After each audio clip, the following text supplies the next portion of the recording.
संदीप कुमार तिवारी आए हुए हैं। जी, संदीप जी, बताएँ क्या कहना चाहते हैं?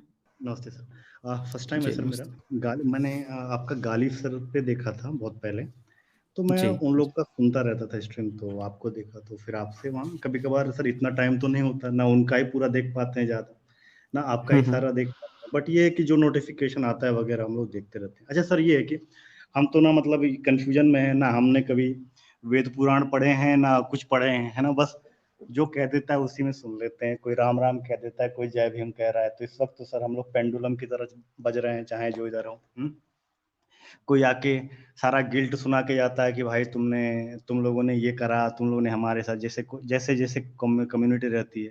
अगर कोई दलित कम्युनिटी से लड़का हो, डिबेट हो रहा होता है कॉलेज के टाइम पे या हम लोग के साथ ही में है, तो तुम लोगों ने तो खूब लूटा है, कोई कुछ आगे कह जाता है। तो फिलहाल सर ऐसे सिचुएशन चल रहा है कि पेंडुलम जैसा चल रहा है। बट सर हाँ, एक बात है कि सर जैसे अब आपने ये जो बात कही है, जो डिबंक कर रहे हैं या मतलब कि ये जो टाइमलाइन है, काल्पनिक है, ये सुन तो हम लोग भी रहे थे कि माइथोलॉजी है। बट सर अगर जैसे ये जो टाइमलाइन है हमारे हिस्ट्री बुक में जो दे रखा है, इनिशियली दे रखा है कि वैदिक काल है, फिर बुद्ध काल आता है, फिर मौर्य काल आता है, फिर मौर्योत्तर काल आता है, मतलब पोस्ट मौर्य, फिर प्री गुप्ता, पोस्ट गुप्ता, फिर हर्ष, फिर मतलब मुस्लिम एरा स्टार्ट हो जाता है ना सर? तो मतलब सर जब इतने एनसीईआरटी के बुक में इतने सारे टीचर हैं जिसमें मतलब हम पहला पेज खोलते हैं तो इतने सारे प्रोफेसर हैं, इतने सारे अच्छे-अच्छे, मतलब उसमें एक बुक में दसियों टीचर के नाम लिखे हैं। तो ना सर इन्होंने इतना फ्रॉड क्यों करा है? मतलब आखिर बुद्ध के प्रति भी मुझे लगता है कि सभी का रिस्पेक्ट ही है, कोई ऐसा बुद्ध को गाली नहीं देता। हो सकता है जाति को गाली दे दे या कास्ट से प्रॉब्लम हो, बट बुद्ध के प्रति नहीं कोई मतलब कोई गलत यूज करता है। तो क्या जरूरत थी मतलब गलत यूज करने की, टाइमलाइन गलत करने की? अगर बुद्ध पहले आए हैं और बाकी राम बाद में आए हैं, तो बुद्ध को पहले दिखाने में क्या प्रॉब्लम है सर? जी, संदीप कुमार तिवारी जी, देखें, आपका सरनेम जो है वो तिवारी है। कभी आपने सोचा है कि आपके यहाँ जो शादी-विवाह होता है, तो जी, क्यों जी। नहीं आपके घर में कोई महिला बहू या फिर कोई जमाई कहते हैं या फिर हुँ। दामाद कहते हैं, वो किसी दूसरे वर्ग से बहुजन वर्ग में देखा जाता हो? कभी आपने ये सोचा है? हाँ, नहीं, नहीं होता है सर, ये बात सही है। नहीं होता है, ओके। अच्छा, दूसरा चीज़ कभी आपने गौर किया है कि आप अगर कहें कि भई मैं जो है बहुजन वर्ग की महिला से शादी करूँगा, लड़की से शादी करूँगा, या आपके घर की कोई लड़की कहे कि मैं बहुजन लड़के से शादी करूँगा, तो आपके घर वालों पे क्या प्रतिक्रिया होगी? ये कभी सोचा है आपने? हाँ, मतलब वो तो नाराज़ होंगे ही। जैसे मैं एक-एक इंसिडेंट बता रहा हूँ सर, कि हुँ, जैसे मेरे फ़ादर डिफेंस में हैं, है ना? तो ओके। उनके साथ ही एक हैं, मतलब वो दलित कम्युनिटी से थे।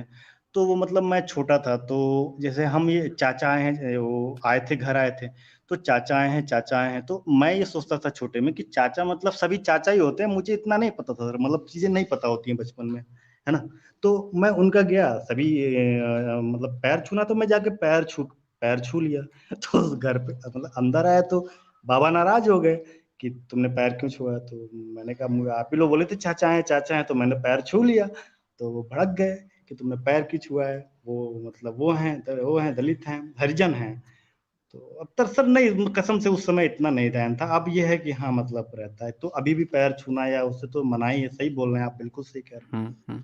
तो देखें, इस चीज़ को आप समझें, अगर जब इतना घर पे है ये चीज़ कि कहीं आप शादी-विवाह करने पर घर वाले बोलते हैं, तो आपको क्या लगता है कि कहीं पे अगर ऐसा लगे कि जहाँ पे उच्चता की भावना आ रही है कि हम लोग ऊँचा हैं हमेशा, वो हमारे पैर छू ले, हम उसके पैर ना छुएँ, हमारे बच्चे ना छुएँ, ये भावना हो जहाँ पे हम हुँ, अपने बच्चों को फ्रीली उनके साथ शादी-विवाह नहीं करने दे रहे हों, तो क्या जहाँ पे ये बात आएगी कि भई उनका इतिहास कभी अच्छा रहा था और आपके हाथ में सब चीज़ अधिकार हो, आप प्रोफ़ेसर हो, जितने भी यूनिवर्सिटी हैं वहाँ पे आपकी ही बहुमत हो, हर जगह आप लोग ही आपस में शादी-विवाह करते हों, सारी चीज़ें होती हों, तो आपका ही ऑफ़ कोर्स कब्ज़ा होगा। तो क्या आपके मन में या आप सबके मन में ये कॉमन राय नहीं बनेगी कि यार हम ही लोग ऊँचे हैं, तो हमारा ही इतिहास इनसे हमेशा अच्छा दिखना चाहिए?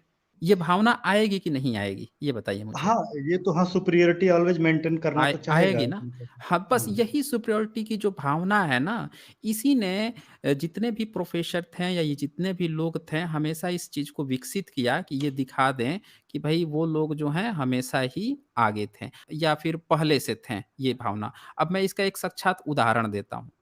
आप जो है कभी टाइप कीजिएगा a critical study of Vaimanika शास्त्रा, कभी आप नेट पे सर्च कीजिएगा। आप पता है क्या पाएँगे कि एक आपको रिसर्च पेपर मिलेगा, आईआईसी बेंगलुरु का है। उस रिसर्च पेपर से ये बात बताई जाएगी कि भई ये जो चीज़ें हैं, मैं दिखा देता हूँ थोड़ा-सा, कुछ चीज़ें आपको भी क्लियर हो जाएगी कि एक सुब्बा राव शास्त्री थे। उन्होंने क्या किया कि जब जो राइट ब्रदर्स थे 1903 में जब उन लोगों ने ये खोज रखा था कि ग्लाइडर उड़ सकता है, एरोप्लेन जो है उड़ाया जा सकता है, हुँ, उसके अगले 20-25 साल के अंदर इन्होंने एक फर्जी अफ़वाह उड़ाई कि इनके किसी ऋषि ने जो है वैमानिका शास्त्र बना रखा है, विमान शास्त्र बना रखा है और हुँ, वो पूरी की पूरी जो है फर्जी न्यूज़ साबित हुई। इस रिसर्च पेपर में दिखाया गया, जाँच की आईआईसी बेंगलुरु के जो एरोनॉटिकल डिपार्टमेंट्स के लोग थे, उन्होंने जाँच की। अब ये ज़रा सोचिए कि पूरी दुनिया थी, इतने सारे लोग थे, इतने सारे देश थे, लेकिन इतने सारे देश में एक ब्राह्मण को ही ये बात क्यों सूझा कि वो अपने किसी ऋषि के नाम पर ऐसा फर्जी पेपर लिखे, दिखाने की कोशिश करे कि हमारे ऋषि ने ये ऑलरेडी पहले से बना रखा था। हुँ, ये उसके मन में क्यों सूझेगा? और इसमें उन लोगों ने एक और अफ़वाह उड़ाई कि हुँ, ये सारे देखिए वेद मंत्र यहाँ पे आपको दिख रहा होगा। इस वेद मंत्रों का भी उदाहरण दिया गया जो फर्जी निकला। Dayanand Saraswati commentary first 1878 there are uh, reference to aircraft of the Vedic mantras. देखिए इसमें भी वैदिक मंत्रास में ये क्राफ्ट दिखाने की कोशिश की गई और हुँ, ये भी दिखाने की कोशिश किया गया कि उनसे भी पहले 1895 में जो है तलपड़े ने, ये देखिए बीच में पढ़े हैं, doctor Talpade of Bombay tried to make models under the uh, guidance of Shastri ji but that he was not successful in making any of them fly. पर ये अफवाह उड़ाई इन लोगों ने कि राइट ब्रदर्स से भी पहले तलपड़े ने विमान बना के और उनसे भी बहुत ऊंचा 85 फीट तक उड़ा दिया था। इस पर एक मूवी भी बन चुकी है ऑलरेडी।